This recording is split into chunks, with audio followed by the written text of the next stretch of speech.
están? Un placer estar nuevamente en su compañía. Llega fin de año, diciembre, momento de hacer una evaluación. Vamos a comenzar esta semana con una evaluación de lo que ha sucedido dentro de nuestras fronteras. Se necesita gente informada, gente que logre recordar, hacer un correcto recuento, que no se quede con los dos últimos temas del año y que tenga una perspectiva más amplia de enero a diciembre. En una organización que es habitual para nosotros los periodistas, vamos a ir de la economía a la política, pasamos a la sociedad, no nos olvidamos de cultura.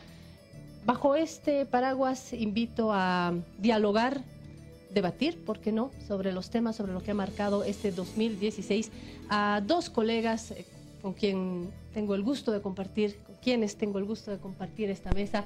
Voy a comenzar con el externo. Gracias, Fernando Molina, periodista, por estar acá. Muchas externo gracias. Más o menos, porque está pasando de externo a casero últimamente, ¿no? Bueno, gracias, muy amable. Gracias por estar Ojalá. acá, Fernando. Y el interno, que no necesita presentación, está usted en su casa, Mauricio Quirós. Nuestros amigos lo conocen. Usted es editor de Nacional del periódico La Razón. Le interesa particularmente el tema marítimo. Le agradezco, como siempre, colaborarme con algunos textos editoriales, así que es uno de los que hace las maldades en La Razón. Gracias, Micho, por estar acá. Bueno, vamos a lo anunciado. Les decía que me parece pertinente dividir en estas grandes categorías, ir de la economía, pasar por la política, terminar en sociedad. O sea, sí, vamos a hablar del agua, vamos a hablar del AMIA, vamos a hablar de Gabriela Zapata, pero hagamos todo en orden. Vamos a comenzar con el bolsillo. ¿Por qué? Porque a mí me quedó muy fija la idea que han dejado ya muchas encuestas de que cuando el bolsillo está bien, uno siente que vive en una mejor democracia. Así no sea. Pero cuando hay para el mercado, hay democracia. Cuando hay plata en el bolsillo, hay libertad de expresión. Cuando el país está bien, cuando uno tiene en su bolsillo, hay en el bolsillo del Estado. ¿Cómo estamos en economía? Fernando, comienza usted. Bueno, este año estamos un poco peor que antes, pero todavía, digamos que con una economía dinámica, ¿no? Solo que frenada por la caída de los precios del petróleo, que fue la noticia con la que empezamos el año, ¿no? La peor caída del precio del petróleo fue a finales del 2015, ¿no? Y se prolongó los primeros meses del 2016. En picada, ¿no? Claro, llegó hasta 20. Fue ¿no? vertiginoso. Sí, pero afortunadamente a mediados de año se reestabilizó en $40, que es más o menos lo que estamos recibiendo ahora, ¿no? Y eso ha continuado los recortes en los ingresos del Estado y en los ingresos generales del país, lo que luego se va a traducir en una serie de noticias a lo largo del 2016. Una de las más importantes es el hecho de que no haya doble aguinaldo, ¿no? Que es la mala noticia de este diciembre. Para algunos, para otros ha sido una buena noticia, porque si no, no llegábamos a fin de año. Pero me quedo con la primera parte, Fernando, un poquito para provocar. Usted decía peor que el año pasado. Me recuerda a una amiga que le dije, ¿cómo estás con tu marido? Bien, me dice, pero mejor que el año pasado y mucho mejor que hace 2 años. Entonces el matrimonio está salvándose. Bueno, lo que no ha dicho es que seguimos siendo uno de los países con mayor crecimiento en la región, seguimos siendo uno de los abanderados de la CEPAL. Cifras van, cifras vienen, pero nuestro crecimiento está bien. ¿Va a hablar mejor de la economía que Fernando? No sé.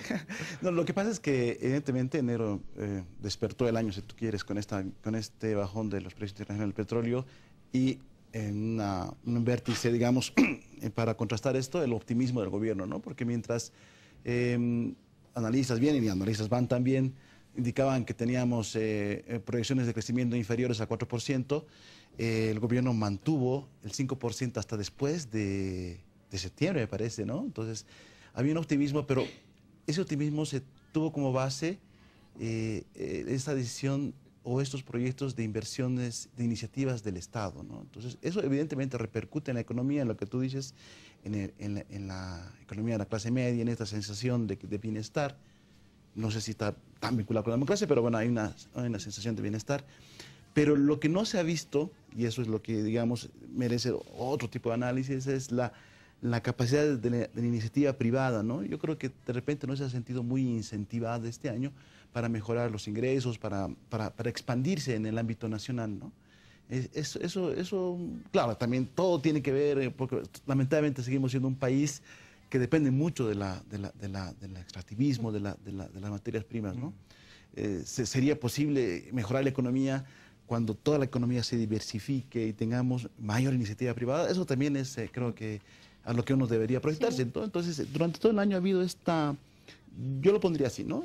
La mala noticia con la que despertó el año y el optimismo del gobierno, porque, bueno, tenía bajo sus cartas esas inversiones de gran magnitud, ¿no? Que tienen que ver, evidentemente, con áreas estratégicas, el ámbito energético, el tema de desarrollo nuclear, el tema del litio, que todavía no se está viendo, pero que son inversiones de mucha fuerza, ¿no? Interesante esa curva anual económica que hace Mauricio Quirós, porque nos permite visualizar a lo largo del año una crisis de los precios de las materias primas, esencialmente del petróleo, que nos va a marcar el reloj anual. Tenemos al mismo tiempo que hay una crisis generalizada a raíz de estos elementos internacionales, de estas coordenadas internacionales en la economía. Tenemos también una cifra interesante en términos de crecimiento. El gobierno, yo creo que salió contento con sus predicciones y pese al no doble aguinaldo, salió satisfecho con su nota de crecimiento respecto de la región. Hay nomás una sensación de bienestar más que descontento, pese a, otra vez, la no existencia del doble aguinaldo, la anulación por este año del doble aguinaldo, pero al mismo tiempo mucha gente se pregunta que después de años, ya más de una década de promesas, ¿dónde están esos motores que señala Mauricio? ¿Vamos a seguir dependiendo del petróleo? ¿Tenemos que seguir vendiendo 3 piezas de textiles en Estados Unidos sin tener un mayor retorno? ¿Cuáles van a ser los motores? ¿Seguimos teniendo una empresa timorata tradicional o la empresa no está siendo correctamente impulsada por el Estado, que hoy juega un papel en la economía? O sea, ¿hay elementos para ser optimistas a mediano, largo plazo, Fernando? Bueno, yo creo que la ventaja del modelo económico boliviano está en que evidentemente es primario exportador, ¿no es cierto? El principal ingreso es las exportaciones de gas y minerales, ¿no? Y que eso, sin embargo, se ha traducido en un incremento del movimiento interno y sobre todo la construcción, ¿no? Sí. Lo que nos ha mantenido dinámicos todavía, es decir, en crecimiento todavía, aunque frenando respecto a otros años anteriores, es la construcción sobre todo, ¿no? Y la construcción significan 2 cosas: las inversiones públicas, que el gobierno ha decidido mantener fuertemente, ¿no? Incluso prestándose dinero para compensar esta falta de ingresos. Estamos más endeudados, sí. Ese no es un dato menor. Sí, pero tenemos un margen, hablando de optimismo justamente, ¿no? Tenemos un margen para endeudarnos bastante importante. Y otro elemento que es beneficioso para el país es la cantidad de reservas internacionales, ¿no? Porque también se echa mano de esas reservas para seguir alimentando esta demanda interna y esta actividad interna que antes estaba siendo financiada por el gas, ¿no? Y estas reservas han caído, desgraciadamente, ¿no? Han caído en 4.000 millones de dólares. Es lógico, por lo que recibimos menos ingresos en divisas, pero son suficientemente grandes todavía como para pensar que esta solución que ha encontrado el gobierno, es decir, ir más despacio, pero no al punto que nos obligaría, ¿no es cierto?, el no tener las reservas o no tener capacidad de crédito, porque en ese caso tendría que haber un ajuste muy fuerte que sería muy doloroso, ¿no? Entonces, yo creo que puede prolongarse un par de años todavía esta receta, ¿no? Ahora, lo grave sería que los precios del petróleo no recuperen en esos 2 años su nivel de $80, que es el que nos interesa. Los movimientos post-Trump han sido más bien positivos en términos de precio de petróleo. Trump nos ha convenido, yo lo dije aquí en el anterior programa, ¿no? Nos ha convenido en ese sentido. Entonces, si duramos 2 años con esta receta, digamos que podríamos pronosticar una economía más o menos como la que tenemos ahora, con problemas, ¿no? Con algunos ajustes, con mucha necesidad de que el Estado haga inversiones y basada sobre todo en la construcción, ¿no? Esperando que hay que cuidar la construcción mucho para que no se caiga por ningún motivo, ¿no? Porque eso es lo que está dando empleo y el empleo por supuesto, genera otras actividades, porque Y si uno está empuja. empleado, como tú dices, Sí. va con el buen bolsillo al mercado, entonces compra cosas y etcétera. Más construcción también dispara otros rubros, ¿no? Desde Claro. la producción, importación de muebles hasta la elaboración de cortina. Es decir, hay una serie de otros rubros que se disparan también.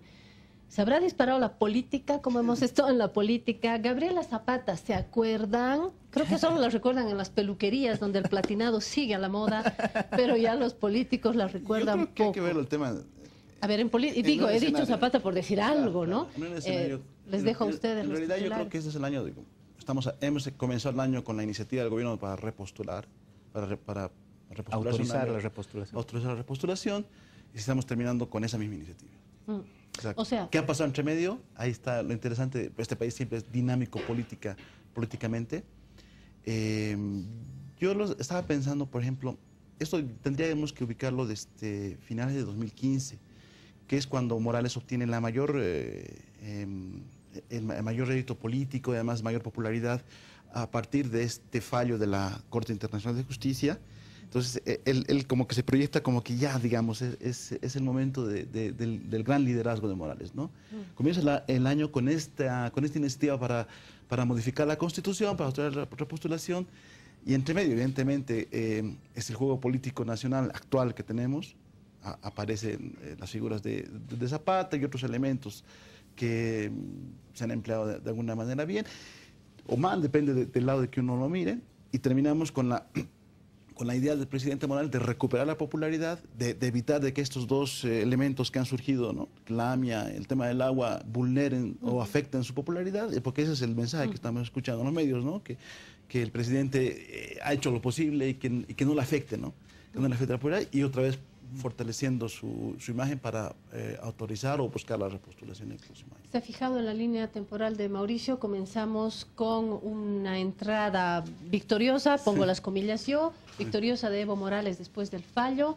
Se viene carnavales, se viene Zapata, se viene el efecto Zapata, Rubio platinado en medio del referéndum, post-referéndum, vuelve a comenzar el debate y cerramos con avión y crisis del agua.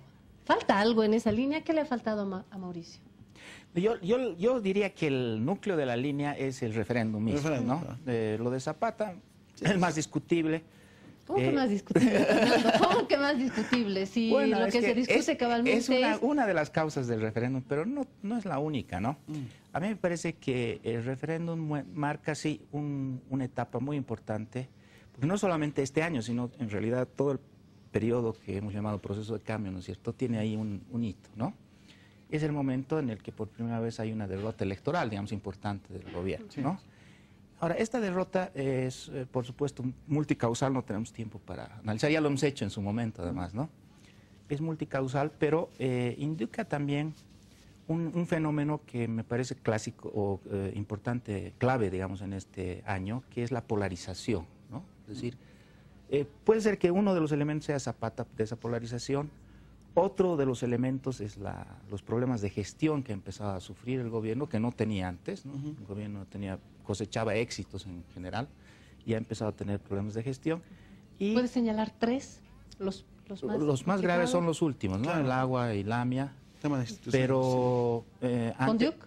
Exacto, el fondo indígena, ¿no? Entonces empiezan a presentar, y además yo noto un poco de desconcierto en el gobierno por primera vez desde el 2006, especialmente en la comunicación. No sé si ustedes notan lo mismo, Cierto. es decir, en la incapacidad de manejar la crisis, ¿no? Además es el año en que Morales estrena el Twitter y dice, bueno, este es el lugar que he descuidado, digamos, el sitio, el escenario. Que no- Claro, ahí también en viene que no he el debate voto- de las redes, de ¿no las es cierto? redes, claro.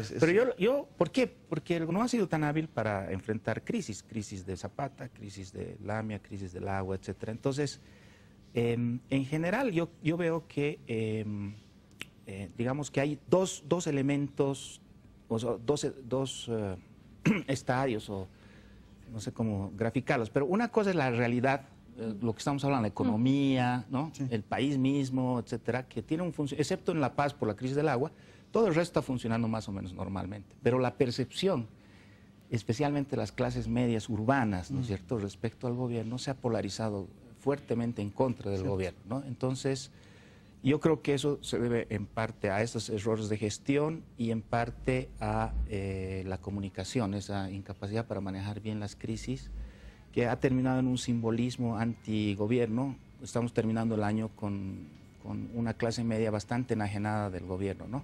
Que son las que más participan en las redes sociales. En las redes sociales, sobre todo, ¿no? Entonces, eso no significa, por supuesto, que el gobierno no pueda, como ha dicho Martín, Mauricio, ir a la reelección, ¿no? Sino que tal vez en este momento es muy precoz para él, porque todavía tiene que resolver esos problemas, ¿no? Hacemos referencia al núcleo de poder, Movimiento al Socialismo, y hacemos referencia al centro del núcleo, que es Evo Morales.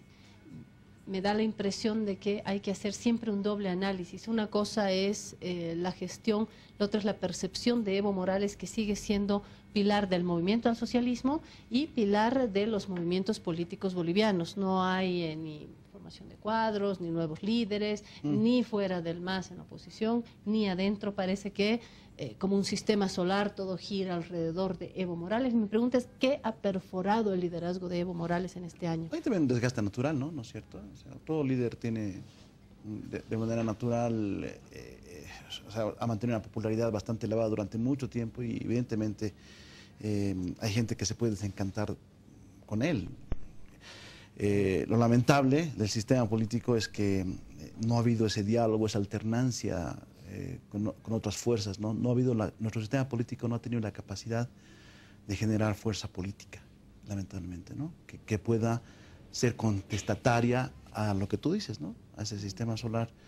Y eso es un problema estructural, es un problema sí que es mucho más grande, del caudillismo en el que siempre ha estado el país, ¿no? Eso es lamentable. Deberíamos tener diálogo político. Y la región. Y también el desencanto político. Si uno mira la región, los líderes están y la política está un poco mal vista también por la clase media. ¿Se está desportillando Evo Morales? Pero más el gobierno, ¿no? Y yo creo sí. que el problema de Evo en este momento es que ha tomado muchas decisiones a favor de su entorno, en contra de la clase media, ¿no? Es decir, había cosas que debería haber, o sea, que la clase media reclamaba, ¿no? Por ejemplo, cuando hubo algunos excesos, digamos, de algunos ministros, o cuando murió Illanes, ¿no? Claro. Ese caso de Illanes. Bueno, ese tema, qué bueno que lo menciona. Sí, en la línea temporal de Mauricio creo que tiene que entrar, no claro, es poca cosa claro, que un grupo de mineros asesine y de esa manera a un viceministro. Claro, tiene que ver un poco también con la debilidad de las instituciones. Pero es cierto, creo que estábamos o sea, en esos puntos el gobierno se ve en un dilema, ¿no? O hago algo a favor de, o sea, para recuperar a esta clase media que se está yendo, ¿no? El teleférico, lo demás. Oh, O ratifico a mis ministros, ratifico a mi, ¿no? Sí, entonces el presidente me hasta ahora... si alguna vez tuvo esa clase media, Fernando. Estuvo el 2014, ¿no? Sí, ahí 2014 votó por el MAS, ¿no? Ha habido un momento muy fuerte, el tema marítimo, el tema de 2014 ha sido muy fuerte. Sí, pero no sé si son algunos coqueteos, ciertos acercamientos, no es... Claro, por ejemplo, decía, duda, ¿no? Hace rato una dirigente del MAS decía, si todos los empleados públicos hubieran votado por Evo, o a favor de la repostulación, hubiéramos ganado. Yo creo que, ¿sabes qué? Hay una cuestión ahí. Esta polarización de la que yo he hablado, ¿no? se apoya sobre unas hendiduras, unas resquebrajaduras sociales que tenemos estructurales. ¿No? Sí. Eso es a lo que te refieres tú. Por ejemplo, la oposición más derecha, más izquierda, ¿no? Digamos que la derecha es más clases altas, ¿no? Medias y altas, y más izquierda es los sectores populares, ¿no? Luego el racismo, ¿no? Porque esta polarización antigubernamental, desgraciadamente, ha reflotado de nuevo el racismo, ¿no? Son los indios los que no dan agua, ¿no? Ese tipo de cosas en ciertos sectores, ¿no? Está, ¿no? Es eso decir, sí, claro, Bolivia se apoya. es un país profundamente racista y eso explica muchas de nuestras... Sí, entonces se apoya sobre eso que es estructural, de siempre, ¿no? Cierto. Pero lo incita ciertas decisiones de gestión. A mí me parece, el hecho de que EPSAS, bueno, haya cerrado la llave, por ejemplo, es como echarle gasolina a ese racismo, echarle gasolina a ese odio de derecha contra la izquierda. Usted ha ¿no? sido víctima de eso. He visto y me han contado también de muchas críticas contra Fernando Molina al ser corresponsal del país por alguna nota que usted ha publicado, dice, ¿qué pasa con Fernando Molina? ¿No? ¿Dónde está llevando su agua? ¿Por qué se ha vuelto masista? ¿Por qué se ha vuelto masista? ¿Por qué dice que el problema del agua está afectando a las élites? Bueno, no, tampoco lo voy a agrandar, ¿eh? Pero...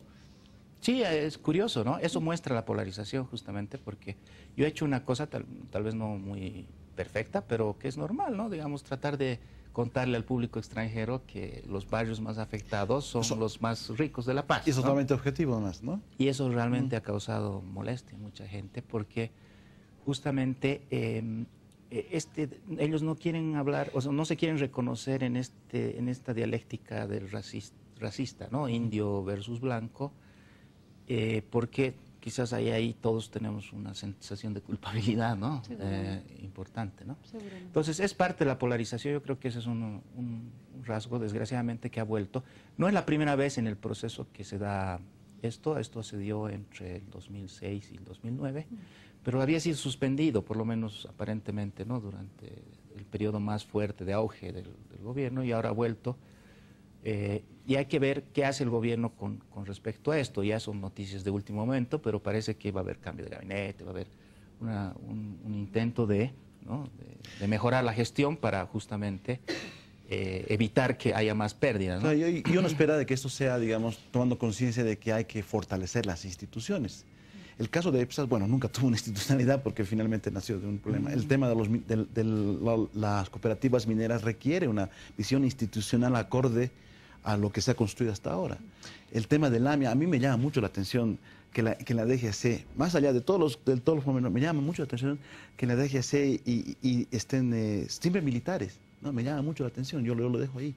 Eran militares, entonces cuando son lugares donde tiene que haber gente profundamente formada en el ámbito técnico, ¿no? Bueno, también le va a llamar la atención militares en el cuerpo diplomático. Tenemos también embajadores militares, pero no vamos a hablar más de los militares ahora porque nos faltaría tiempo, pero tengamos la alfombra. Lo que yo le digo es esto, ¿no? Si queremos pensar hacia adelante, hay que pensar en instituciones fuertes.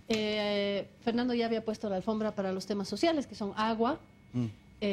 Esto del AMIA también, porque uno dice, caray, me subo a un avión y a ver si el GIL que está ahí abajo ha dado la autorización correcta, a ver si el avión tiene gasolina, ¿no?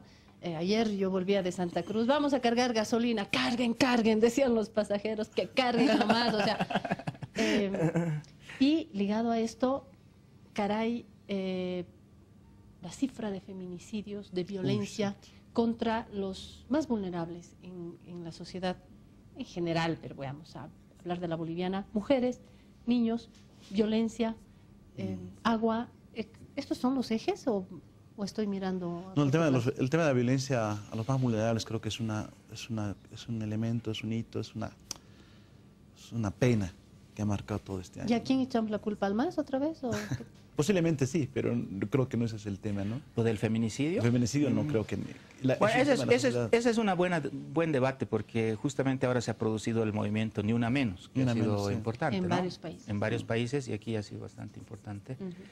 Y había un debate, ¿no? Porque algunas compañeras feministas decían, ¿por qué van a marchar las gobernantes, ¿no? Como las mujeres del MAS, digamos, ¿no? Sí. Si este es un problema que ellas tienen que resolver. Pero el feminicidio y la violencia contra la mujer no es un problema solo del Estado. Si fuera un problema del Estado sería muy sencillo de resolver, sería ajustar las clavijas en los ministros y demás, ¿no es cierto? Es un problema de la sociedad, no basta aprobar leyes, no basta tomar medidas con la policía. Es importante, por supuesto, pero no basta. Pero es un problema mucho más sistémico, ¿no es cierto? Es cómo nos educamos. Nuestra cultura. Y de varios países, es decir, hay feminicidios en España, hay más en Rusia, hay en Argentina, hay en Bolivia. Son 200 personas. Y cifras que suben, ¿no? Sí, entonces puede haber la mitad de mujeres en el gabinete, pero igual nos están matando nuestras parejas, ¿no? Exacto. Tiene que ver con el machismo y con el amor que recibimos de niños, ¿no? Eso es muy importante también. Es decir, son sociedades a veces que no saben expresar amor, ¿no? Donde hay demasiada conflictividad en la educación básica. En nuestro caso es diferente porque me parece que lo que más hay son hogares desestructurados, ¿no? Por la situación económica, por la migración. Entonces hay muchos hogares donde la jefa de familia es la Y mujer. espirales de violencia. Pero el hombre viene solamente a causar violencia, entonces... Pero también hay ministros pegadores, hay diputados pegadores, los más pegadores y los más violentos son los uniformados, policías. No me voy a meter con los militares, ya me metí en este programa. Yo me quedo con un graffiti que vi en la pasarela del colegio de mi hijo, que es una bella durmiente, hermosa, que está durmiendo, y dice: cuando termine el patriarcado me despiertan. A mí también, despiértenme cuando termine el patriarcado, porque así ya no podemos más. Vamos a la cultura, mejores noticias. Estamos produciendo literatura, estamos produciendo cine, nos quedamos con los grandes cineastas, con los Jorge Sanginés y ya. Este año tuvimos una buena noticia, ¿no? Que Majela Bodoan ganó el premio Gabriel García Márquez de cuento, ¿no? Un premio muy importante. Y creo que ese es un premio a todo un grupo de literatos que están produciendo sistemáticamente. Un poco el precursor fue Pasolán, ¿no? Y luego está bueno, eso fue el año pasado en realidad, pero... Los Chiquis, Rodrigo Asbun, que es realmente extraordinario, a mí me encanta, que hizo Los Afectos. Y ahora Valdivia, el productor de cine, Valdivia, va a llevar a la pantalla esta novela. Entonces, en general, ese grupo, que es sobre todo cruceño, ¿no? Se estrenó esta semana la película... El Viejo Calavera. El Viejo Calavera, que también... Bueno, ese es otro grupo de creadores, ¿no? Sí. Pero en Santa Cruz creo que hay bastante propuesta nueva y, bueno, sobre todo la propuesta más vinculada al mundo, ¿no? ¿Estamos retratando al país? No mucho, ¿no? Ellos están más en retratar su generación, sus problemas más íntimos. Se ha puesto a un lado, de pronto nos ha puesto su generación, ellos estamos jóvenes, estamos produciendo. Bueno, tú eres joven, yo ya tú no también. Tanto. Ahora, aquí en La Paz ha habido una novela muy interesante de la que quiero hablar brevemente, que se llama La Isla Trasnochada, que es de Mauricio Murillo y de Diego Loaiza.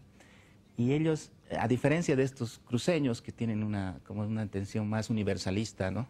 Han hecho un retrato de la paz, justamente en torno a lo que estábamos hablando, ¿no? Del racismo, el deseo de algunas élites de vivir fuera del país o de tener la cabeza fuera del país, ¿no? Y es no sé si una gran novela, pero sí es una novela muy interesante para retratar, para conocer y para reírse un poco de nuestra compleja realidad social, ¿no? Aunque el teórico Lukács dice que hablemos explícitamente o no, la producción literaria está retratando la sociedad de su momento, ¿no? Claro. Y es una página a partir de la cual se la puede leer. Yo diría la producción cultural, cinematográfica, teatral, ha habido movimiento. Me tengo que ir. ¿Hemos producido? Bueno, yo creo que sí. Bueno, yo comparto mucho con lo que dice. Y bueno, y eso se me vino a la mente ese movimiento que había bueno, creo que seguimos en el mismo, eso de hacer el Macondo con K. Eso hizo Pasolán. Eso hizo Pasolán, ¿no? Entonces estamos en lo mismo, estamos tratando de mostrar nuestro Macondo todos los días. Bueno, vamos a mostrar nuestro Macondo en La Razón porque tenemos un anuario, Mauricio Quirós y otros editores. No Sucupira, así es. Y yo soy el alcalde Odorico Paraguazú, ¿no? ¿Con sus dos mujeres? Totalmente, Yuyú, Mimi, no sé quién. Bueno, vamos a publicar próximamente el anuario de La Razón con un tema por mes, una línea temporal que nos da cuenta de todo lo que ha sucedido, quiénes se han ido. No se lo pierda, fin de año. Gracias, Fernando Molina. Muchas gracias También a Mauricio Quirós.